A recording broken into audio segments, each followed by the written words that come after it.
Ya, selamat pagi Bapak Ibu Saudara sekalian. Kita kembali untuk beribadah ya di rumah Tuhan. Beribadah kepada Tuhan. Ini adalah tugas kita, kewajiban kita. Tapi pada waktu yang sama juga membawakan ya sukacita kepada kita sekalian. Karena hati kita datang dan bertemu, menyembah Tuhan Allah yang mengasihi kita. Jadi kiranya setiap minggu kita hadir, kita beribadah di rumah, kita selalu diperbaharui Tuhan, ya untuk semakin mengasihi dan semakin mau melakukan perintah-perintah Tuhan. Biar kita menjadi orang-orang Kristen yang Tuhan apabila dia mengingat kita, Tuhan akan melihat kita dengan rasa senang, dengan rasa suka kepada kita sekalian. Kita lanjutkan pelajaran kita tentang Tuhan Yesus di kitab Lukas pasal yang ke-7 ini. Mulai dari ayat ke-18 sampai ayat 35, Tuhan Yesus berbicara tentang Yohanes Pembaptis. Ini ayat-ayat yang panjang, jadi kita bagi dua saja. Ya, sebagian untuk pagi ini dan sebagiannya untuk pertemuan yang akan datang. Yang pertama ini tentang kemauan Tuhan Yesus supaya Yohanes jangan meragukan dia.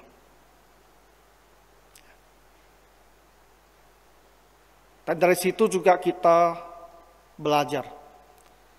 Tuhan mau kita orang-orang Kristen jangan meragukan dia. Jangan tidak percaya. Jangan menolak dia. Karena dia sesungguhnya benar-benar adalah Raja Mesias yang dijanjikan oleh Allah untuk menjadi juru selamat dunia ini. Bagian keduanya akan kita bahas di pertemuan yang akan datang. Itu adalah tentang penjelasan Tuhan Yesus, tentang siapa sesungguhnya Yohanes Pembaptis ini, yang dia sebut sebagai nabi yang paling besar. Nah, jadi mari kita lihat beberapa ayat untuk pagi hari ini. Nah, ketika Yohanes mendapat kabar tentang segala peristiwa itu dari murid-muridnya. Nah, kita semua tahu bahwa Yohanes Pembaptis ini memulai pelayanan setengah tahun lebih awal dari Tuhan Yesus. Dialah suara yang berseru-seru di padang gurun, ya, luruskan jalan bagi Tuhan. Artinya dialah yang diutus untuk mempersiapkan hati manusia untuk menyambut kedatangan Tuhan Yesus. Nah, itu adalah misi dan tugas daripada Yohanes Pembaptis. Dan dia mengumpulkan banyak murid. Setidaknya 2 murid Tuhan Yesus itu juga sesungguhnya adalah murid Yohanes terlebih dahulu, yang kemudian datang dan ikuti Tuhan Yesus. Dia membaptis di Sungai Yordan. Banyak orang datang menyatakan diri mau bertobat untuk dibaptis. Ya, bahkan orang-orang Farisi ada juga yang datang, para pemungut cukai juga ada yang datang. Karena khotbahnya itu begitu keras dan begitu jelas, kalau tidak bertobat maka penghukuman itu akan datang. Itu Yohanes Pembaptis. Dan kita semua juga tahu cerita tentang dia. Dan ketika dia mengkritik skandal di istana Raja Herodes. Ya, karena Herodes memperistrikan istri dari adiknya. Nah, itu ada sebuah skandal. Dan dia mencela skandal tersebut dan mengakibatkan dia itu ditangkap dan dipenjarakan. Dan dia tak pernah lagi keluar dari penjara itu. Sampai dia dipenggal kepalanya, dieksekusi. Nah, jadi ketika Yohanes mendapat kabar tentang segala peristiwa itu dari murid-muridnya, Yohanes ini sudah berada di dalam penjara. Tetapi dia mempunyai murid. Jadi dia juga mengetahui apa yang sedang terjadi di masyarakat. Dia juga mendengar tentang segala peristiwa yang Tuhan Yesus lakukan. Minggu-minggu lalu kita telah mendengar tentang pengajaran Tuhan Yesus. Kemudian mujizat dia lakukan. Seorang hamba yang sakitnya sampai hampir mati dan dia sembuhkan hanya dengan keyakinan iman dari perwira tersebut. Dan kita juga minggu lalu melihat bagaimana dia bangkitkan seorang pemuda di kota Nain. Hal-hal ini antara lain yang telah disampaikan kepada Yohanes Pembaptis. Nah, kita juga tahu, dan saya rasa kita juga membaca, Yohanes inilah yang pertama-tama di depan muka umum menunjuk pada Tuhan Yesus dan bilang, inilah anak domba Allah yang menghapus dosa dunia. Dialah yang memperkenalkan Tuhan Yesus kepada orang banyak, bahwa inilah anak domba Allah yang akan menghapus dosa dunia. Dan karena pernyataan itu ada murid-muridnya yang pergi dan ikut Tuhan Yesus. Jadi kita melihat Yohanes Pembaptis seorang nabi yang diutus dari Allah dan telah melakukan pekerjaan persiapan untuk menyambut kedatangan Tuhan Yesus. Dan dia sendiri pun sudah memperkenalkan Tuhan Yesus sebagai anak domba Allah. Tapi ketika dia dalam penjara, ia mempunyai sebuah keraguan-raguan. Ayat ke-9. Ia memanggil dua orang dari antaranya, dua orang dari murid-muridnya, dan menyuruh mereka bertanya kepada Tuhan, engkaukah yang akan datang itu? Atau haruskah kami menantikan seorang yang lain? Apa yang dimaksudkan oleh ayat ini? Sejak Nabi Musa telah ada sebuah nubuat, bahwa akan datang seorang nabi. Dan dari situ, dari generasi ke generasi, dari nabi ke nabi, selalu ada nubuat tentang seorang raja Mesias, seorang hamba Tuhan. Bukan hamba Tuhan dalam arti umum. Hamba Tuhan secara teknis, ada satu pribadi yang disebut hamba Tuhan. Dialah Raja Mesias yang akan datang. Dan orang-orang Yahudi semuanya menunggu kedatangan Nabi ini, kedatangan Raja Mesias ini. Itulah sebabnya setelah mendengar begitu banyak hal tentang Tuhan Yesus, Yohanes dia bertanya, engkaukah yang akan datang itu? Di dalam penjara bukan tidak percaya, karena dia sendiri yang telah bilang, inilah anak domba Allah. Tapi kita menjadi heran, kenapa di dalam penjara pemikirannya seolah berkembang ke arah yang lebih negatif. Sehingga dia ingin muridnya pergi bertanya dengan terus terang kepada Tuhan Yesus, engkaukah yang akan datang itu? Engkaukah Raja Mesias yang dijanjikan itu? Atau haruskah kami menantikan seorang lain? Yohanes di dalam penjara, dia ingin ada sebuah kepastian. Yesus, engkaukah Mesias atau bukan? Kalau bukan, kami akan menunggu kedatangan dia. Berarti orang lain. Nah, ini tentu menimbulkan sebuah pertanyaan kepada kita semua juga. Ada apa dengan Yohanes. Kenapa dia mempunyai pertanyaan seperti ini? Padahal dialah yang pada awalnya memperkenalkan Tuhan Yesus sebagai anak domba Allah yang menghapus dosa dunia ini. Nah, Bapak Ibu, jawabannya itu harus kita lihat ke dalam perjanjian lama. Apa yang dinubuatkan akan dikerjakan oleh Raja Mesias ini. Nah, mari kita lihat beberapa ayat ya, saya kutipkan. Terutamanya itu di dalam kitab Nabi Yesaya. Banyak referensi tentang Raja Mesias ini, dan apa yang dia akan lakukan, dan ketika dia datang apa yang akan terjadi. Kita lihat di Yesaya 35 ayat 5 sampai 6 dikatakan demikian. Nah, dengarkan baik-baik.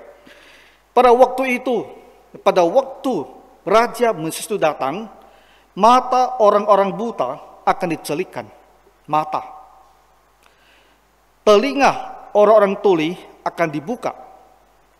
Pada waktu itu, orang lumpuh akan melompat seperti rusa.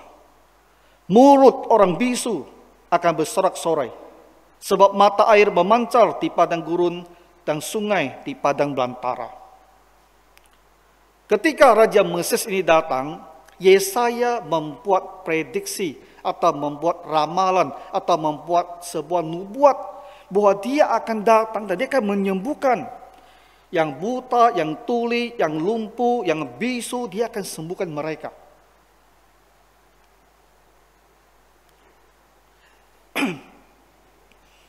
Di pasal ke-42 ayat 7 selanjutnya juga di kitab Yesaya dinubuatkan lagi apa yang akan dikerjakan oleh Raja Mesias ini.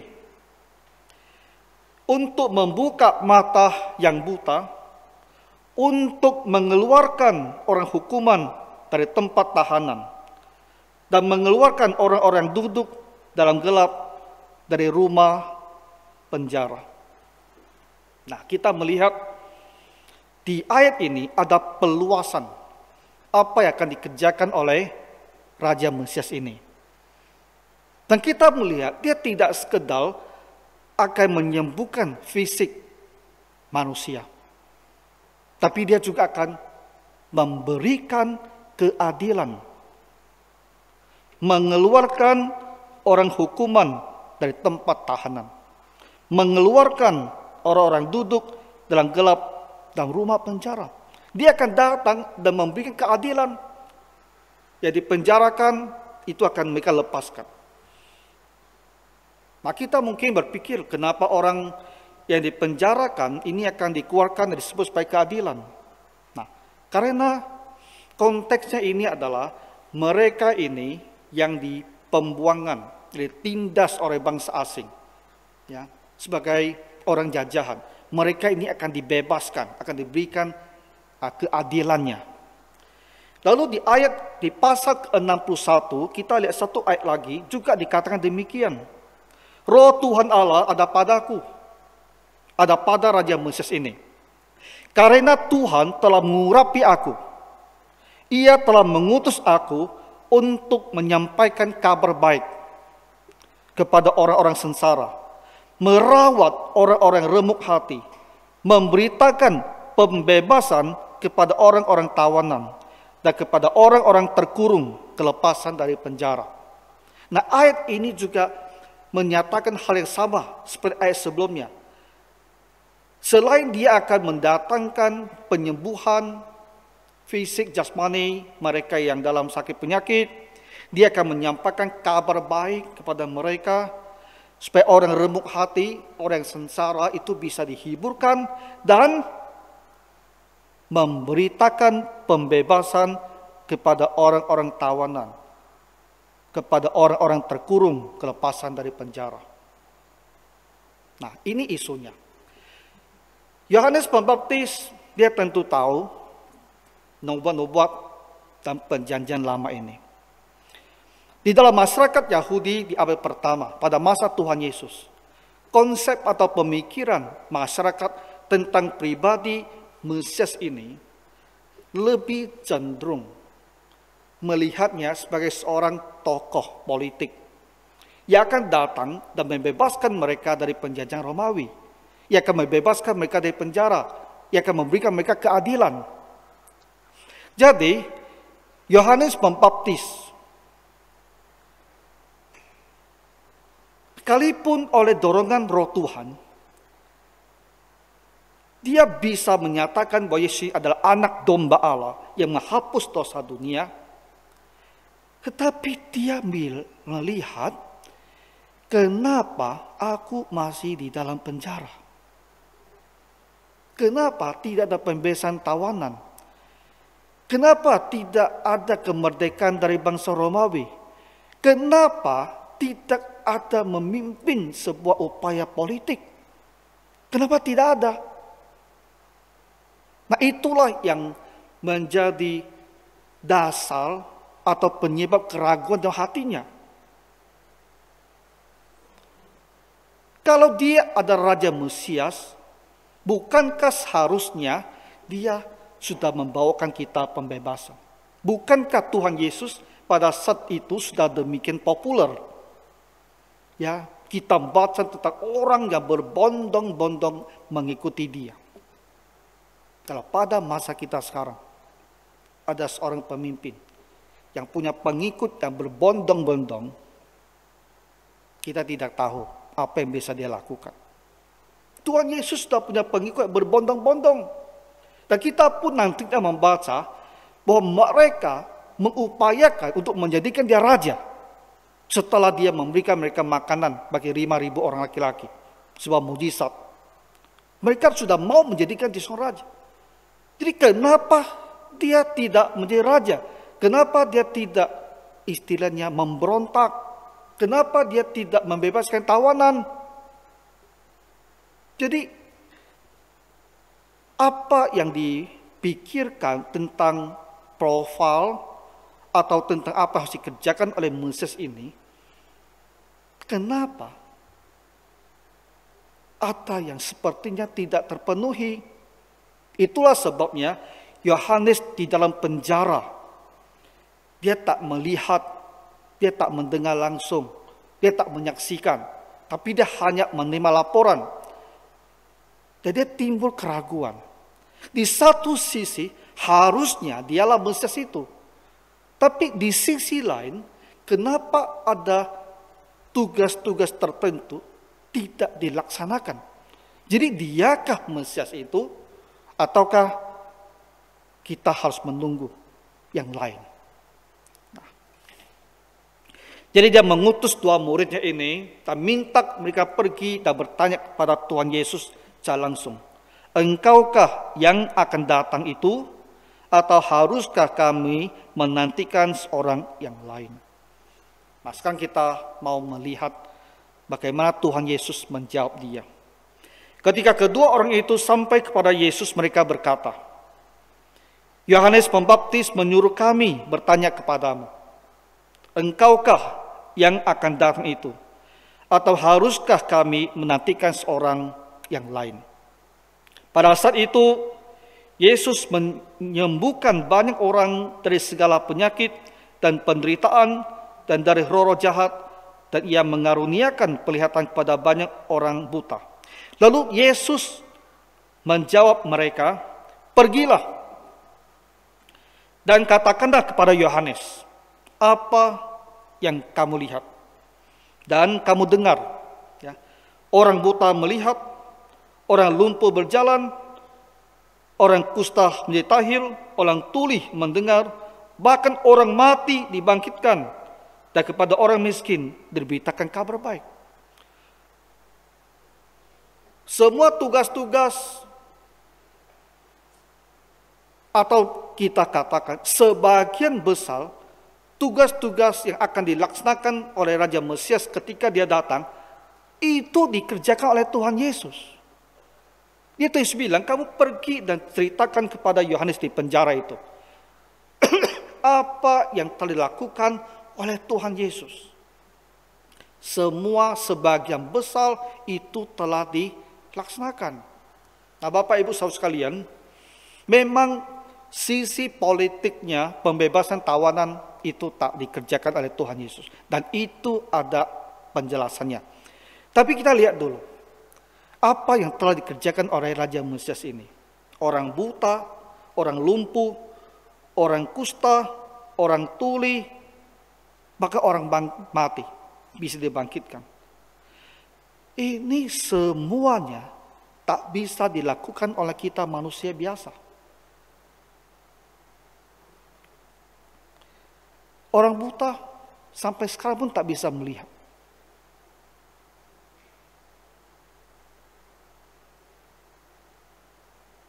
Mungkin ada upaya pada masa sekarang dengan teknologi untuk menciptakan mata buatan. Dan langsung disambungkan kepada saraf-saraf kita. Sehingga seolah-olah dia bisa melihat. Kalau ada pun penelitian sedemikian, kita masih belum melihat orang disembuhkan seperti itu. Tapi Tuhan Yesus dari mata yang buta itu dia bisa buat dia melihat. Manusia tak bisa lakukan hal ini. Orang lumpuh berjalan, tak bisa juga orang buat seperti ini. Kalau kamu lumpuh, kamu lumpuh. Ya. Orang kusta, penyakit kusta. Orang tuli, kita mungkin bisa membantu menambah pendengaran lebih kuat saja dengan alat. Tapi tanpa alat, yang tuli mendengar itu tidak bisa.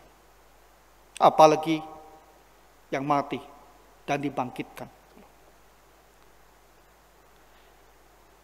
Ini adalah fakta-fakta peristiwa-peristiwa yang terjadi dan tak bisa disangkal. Tuhan Yesus telah melaksanakan semua tugas itu, semua mujizat itu. Dan dia bilang, kembali kepada Yohanes dan katakan kepada dia, apa yang kalian lihat, apa yang kalian saksikan. Kalian telah melihatnya, kalian adalah saksi. Pergi dan cerita kepada dia. Inilah yang telah terjadi. Manusia siapa manakah bisa melakukan hal seperti ini? Manusia biasa bisakah melakukan hal seperti ini? Tapi bukankah Nabi Yesaya telah memberikan nubuat ini? Telah diberitahukan terlebih dahulu bahwa ketika Mesias pribadi itu datang, inilah akan dia kerjakan. Dan saya telah mengerjakan semuanya ini.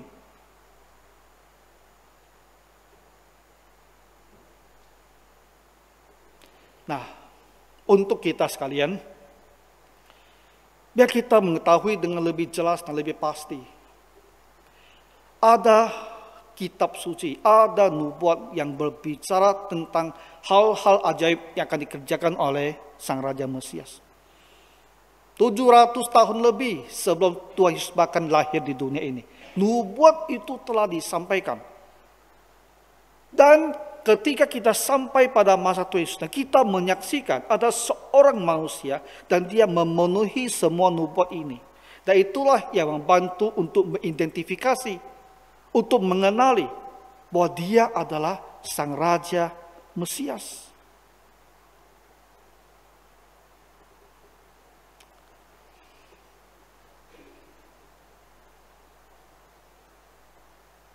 Ini adalah peristiwa yang terjadi di dalam kehidupan masyarakat orang Yahudi.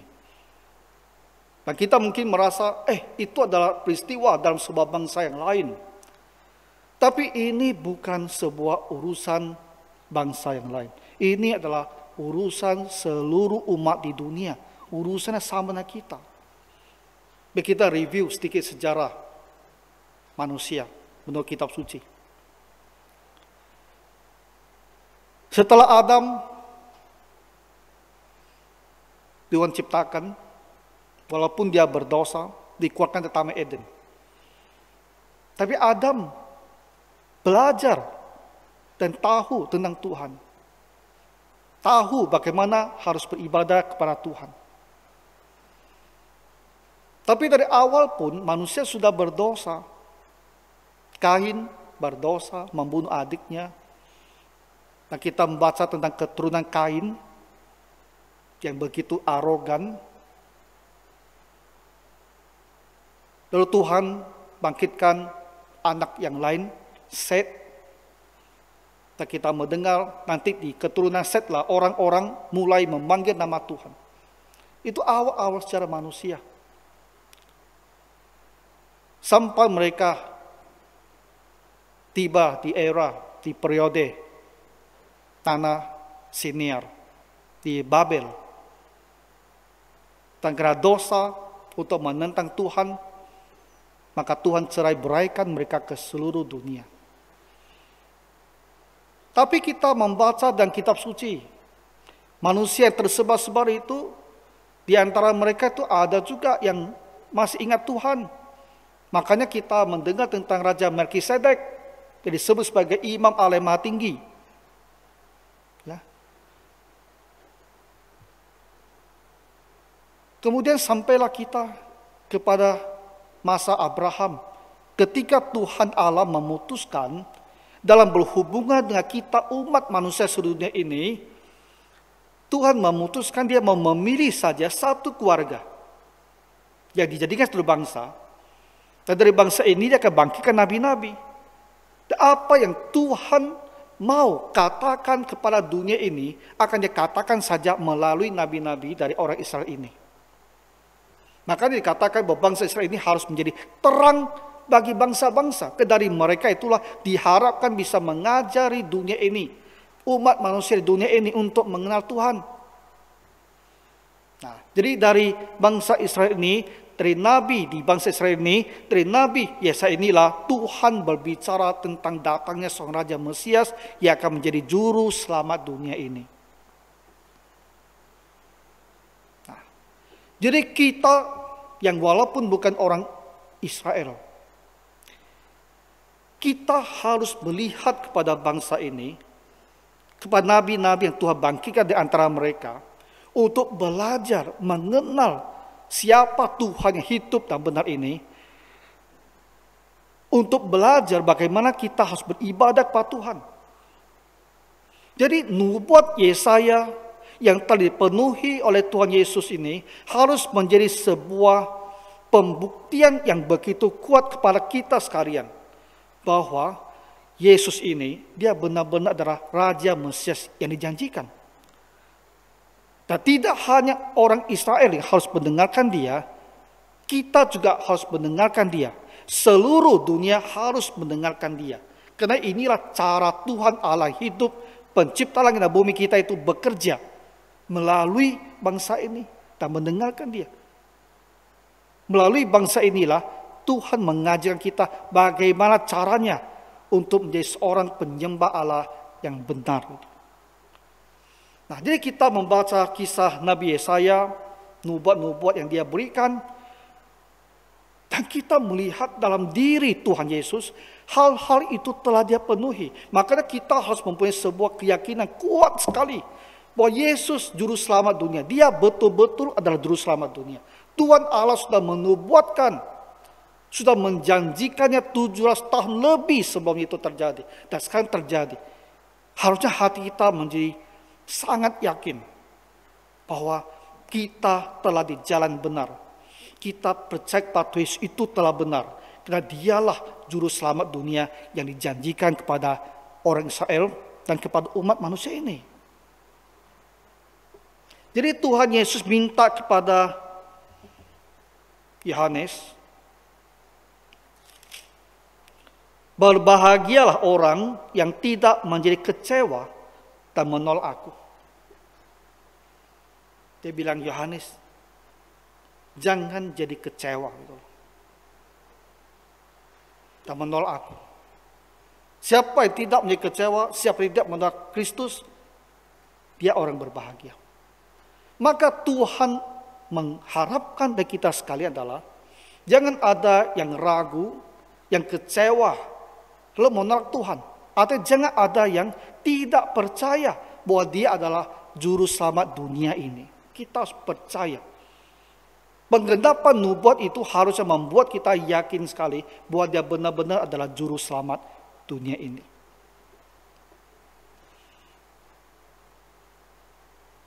Jadi hati Bapak Ibu sekalian, dalam hati kamu apakah sudah teguh, mantap, tanpa ada keraguan-raguan? Saya yakin. Ya, karena firman nubuat ini telah terpenuhi. Dan apa yang dia kerjakan, nubuat, keajaiban, mukjizat yang dilakukan oleh Tuhan Yesus itu melebihi daripada apa yang bisa dilakukan oleh seorang manusia biasa. Nah, terakhir menjawab pertanyaan Yohanes Pembaptis itu, yang menjadi sumber keraguan dia. Dia tidak melihat ada pembebasan tawanan. Bapak Ibu,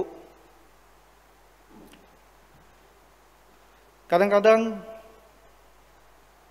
kita tidak tahu sesuatu dengan sempurna. Kekosongan pengetahuan, kekosongan informasi itu menimbulkan keraguan-raguan. Bagi kita orang Kristen saat ini, kita tak mempunyai pertanyaan atau isu tentang kenapa tak ada pembebasan pada waktu itu. Kenapa tidak ada gerakan politik pada waktu itu.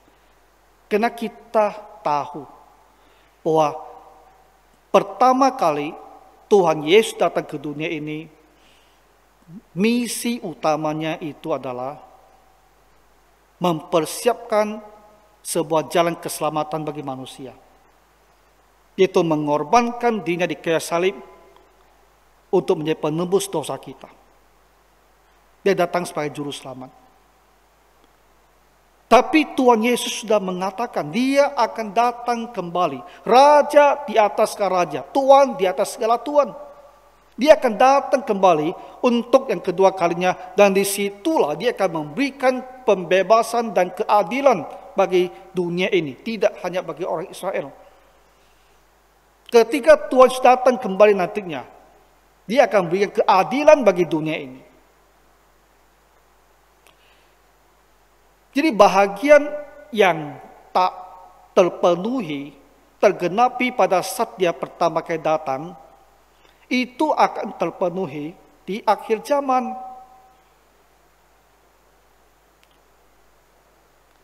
Yohanes tidak melihat hal yang satu ini, sehingga dia merasa kenapa tidak seperti yang dikatakan Nabi Yesaya. Tapi kita memahami sekarang dalam perspektif setelah kematian dan kebangkitan Tuhan Yesus, bahwa bagian yang belum digenapi itu akan digenapi pada akhir zaman nantinya, kedatangan yang kedua kalinya. Semua dibuat tentang Mesias itu nantinya akan sempurna digenapi. Hanya ternyata penggenapannya itu terbagi dua. Yang pertama, lebih untuk menunjukkan belas kasihan dan jati dirinya sebagai anak Allah dan kematiannya. Tapi yang kedua nanti keadilan di dunia ini sebagai kekuatan politik di dalam kerajaan milenium, kerajaan 1000 tahun di dunia, di bumi kita ini. Jadi kita tidak melihat lagi Yohanes punya komentar yang lain, dan kita percaya setelah dia dijelaskan tentang segala mujizat yang telah terjadi, dia bisa paham. Barangkali Tuhan menolong dia yang untuk lebih mengerti kenapa sisi pembebasan tawanan belum terjadi pada saat itu.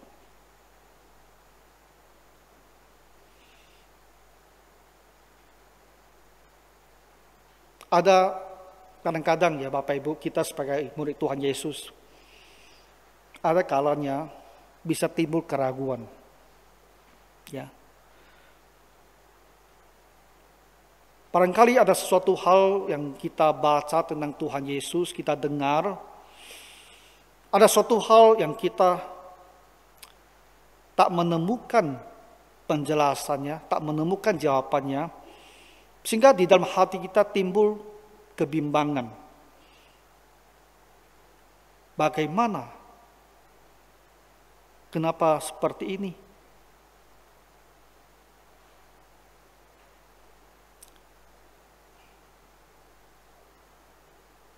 Waktu saya masih baru-baru, bukan baru lah, karena saya di gereja itu sejak umur 6 tahun ya. Tapi ya, anak-anak mendengar, menerima apa yang diajarkan. Anak remaja mulai punya pertanyaan. Pemuda yang paling riskan ketika mereka pergi kuliah dan oleh para dosen, para profesor, ya, dijejali dengan hal-hal yang bertolak belakang dengan iman Kristen, itu bisa timbul keraguan-raguan gitu loh. Bisa timbul keraguan, apakah saya sudah di jalan yang benar mengikuti Tuhan Yesus? Itu bisa terjadi. Tapi sesungguhnya ya, di hati kita itu kita percaya gitu loh. Tapi masalahnya adalah ada hal-hal di kepala ini secara intelektual ini yang tak ada jawabannya. Dan ada orang memilih bersikap. Hal rohani satu hal, intelektual satu hal, dua tak usah disamak, tak usah digabungkan, dikotomi dalam hidup kita. Tapi tak bisa, itu tidak sehat. Karena kita pokoknya aku beriman. Tapi pertanyaan kepala tak terjawab, selalu mengganggu. Ini tidak baik. Harus dijawab pertanyaan itu. Tuhan Yesus punya jawabannya. Yohanes bertanya, Tuhan jawab dia dan suruh kasih tahu Yohanes, jangan ragu, jangan kecewa, jangan menolak aku. Jadi kalau anak-anak muda kita atau anak remaja kita, atau bahkan kita sendiri, karena sesuatu hal lalu timbul keraguan-raguan terhadap Tuhan kita, membuat kita merasa antara percaya kepada Tuhan dan tidak percaya pada Tuhan. Kita berada dalam situasi yang sangat berbahaya. Nah, itu harus ditangani dengan baik. Jangan cari jawaban keluar. Cari jawabannya kepada Tuhan Yesus, ke dalam kitab suci. Lihat ke dalam kitab suci. Apa yang kitab suci ajarkan? Ya, tanya, ajak bicara ke hamba-hamba Tuhan yang bisa menolong kamu. Kalau dia tak bisa tolong kamu, cari lagi yang lain yang bisa lebih ngerti untuk tolong kamu. Supaya pertanyaan yang mengganggu di kepala itu dijawab. Ada jawabannya. Gereja sudah 2000 tahun. Pertanyaan apa yang bisa ditanyakan untuk menyaksikan iman Kristen itu sudah ditanya. Kita sudah punya 2000 tahun sejarahnya. Ada jawabannya. Jadi jangan biarkan diri kita seperti Yohanes. Timbul keraguan-raguan. Padahal kita sudah orang percaya.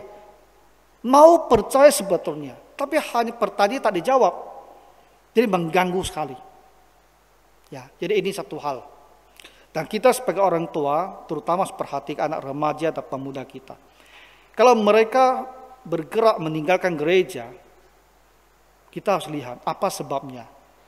Apa itu hanya karena faktor persahabatan di luar, atau ada masalah intelektual mereka tentang iman Kristen. Ya. Jangan terus bilang, ya dia hanya sudah besar, dia sudah tidak mau ikut Tuhan, dia hanya mau main di luar. Jangan bilang seperti itu. Barangkali, ya saya bilang barangkali ada pertanyaan intelektual yang mengganggu di kepalanya dan membuat dia menjadi bimbang. Sehingga dalam kebimbangan itu, dia pikir, ya saya tak usah saja ikut Tuhan sementara dulu. Kita harus bantu mereka atasi masalah seperti ini. Ya, jadi Tuhan kira menolong kita sekalian. Mari kita berdoa. Bapa Surgawi, kami bersyukur karena Tuhan Yesus adalah juru selamat yang telah dibuatkan oleh Tuhan Allah. Dan dia datang dengan kuat kuasa, dengan mujizat yang begitu mencengangkan, membuktikan dirinya adalah juru selamat yang telah dijanjikan. Kami bersyukur karena nantinya Tuhan Yesus akan datang untuk membawakan keadilan bagi dunia yang berdosa ini. Sehingga terpenuhi semua nubuat tentang apa yang akan dikerjakan oleh Sang Raja Mesias ini. Berkatilah Bapa semua jemaat-Mu, supaya iman kami semakin bertumbuh, dan anak-anak kami juga semakin beriman kepada Tuhan. Dalam nama Tuhan Yesus Kristus kami berdoa. Amin.